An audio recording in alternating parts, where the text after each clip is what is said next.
আজ বন্দনার সাথে রান্না হচ্ছে লোটে মাছের ভর্তা। লোটে মাছের ভর্তা করার জন্য আমি লোটে মাছগুলোকে পরিষ্কার করে ধুয়ে একটু টুকরো টুকরো করে কেটে নিয়ে একটি কড়াইয়ে, খালি কড়াই, শুকনো কড়াইয়ে লোটে মাছগুলোকে একেবারে সবগুলোকে দিয়ে একটু ঢাকনা দিয়ে 5 মিনিট সেদ্ধ করে নিয়েছি। যেহেতু লোটে মাছ ভীষণই নরম আর অনেক পরিমাণে জল বেরোয়, তাই এখানে নুনও দিইনি। আর 5 মিনিট সেদ্ধ করলেই লোটে মাছগুলো দেখুন কি সুন্দর সেদ্ধ হয়ে গেছে। ঢাকনা তুলে একটি কাঁটা চামচ দিয়ে ম্যাশ করে নিয়েছি। এভাবে ম্যাশ করে নিলে লোটে মাছে যেহেতু শুধু একটি কাঁটা থাকে, সেই কাঁটাটাকে বের করে নেওয়া যায়। দেখুন একটু ম্যাশ করে নেওয়ার পরে প্রতিটি কাঁটাই মাছের থেকে ছেড়ে আসছে।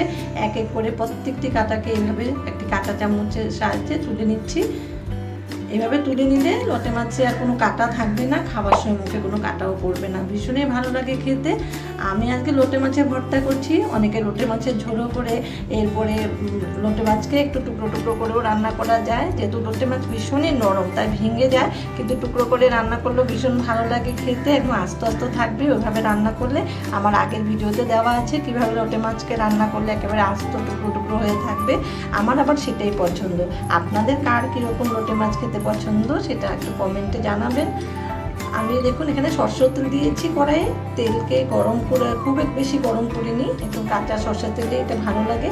দিয়ে আমি একটা পেঁয়াজকে কুচি করে দিয়েছি। পেঁয়াজের একটু সুন্দর একটা কালার আসার পর দিয়ে দিলাম এখানে একটি টমেটো কুচি। টমেটো একটু লোটে মাছে দিলে ভীষণ ভালো লাগে, তাই টমেটোটাকে দিয়ে আমি নুন দিয়ে দিলাম। আর নুন একেবারে বুঝে দিতে হবে, যেহেতু এখানে লোটে মাছ একদম শুকিয়ে কম হয়ে যাবে, তাই নুনটা একদম বুঝে শুনে আপনারা দেবেন। প্রথমে একটু কম নুন দিতেও হবে, লাগলে আবার পরে দেওয়া যাবে।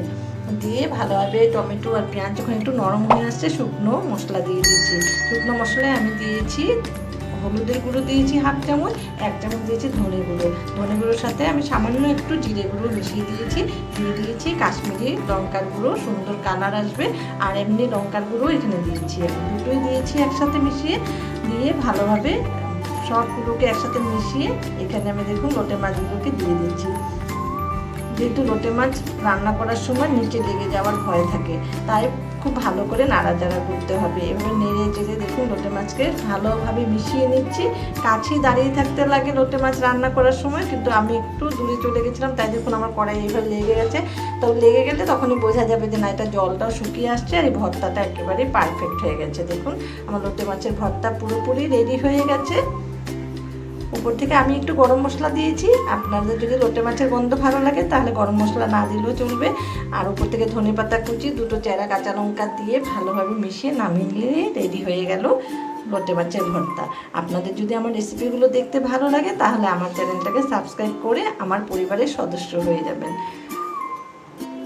কেমন লাগলো ভিডিওটা দেখে? যদি ভালো লাগে তাহলে একটু কমেন্ট করে জানাবেন। আপনারাও বানাবেন, এভাবে লোটে মাছের ভর্তা বানিয়ে খাবেন। শুরুর প্রথম যে গরম ভাতটা মানে খেতে কি যে ভালো লাগে কি বলবো, একবার বানিয়ে খেয়ে দেখবেন, দারুণ স্বাদ হয় এটা খেতে। ধন্যবাদ আপনাদেরকে এই রেসিপিটা দেখার জন্য। পাশে থাকবেন, লাইক দিয়ে আমার চ্যানেলের পাশে থাকবেন। ধন্যবাদ।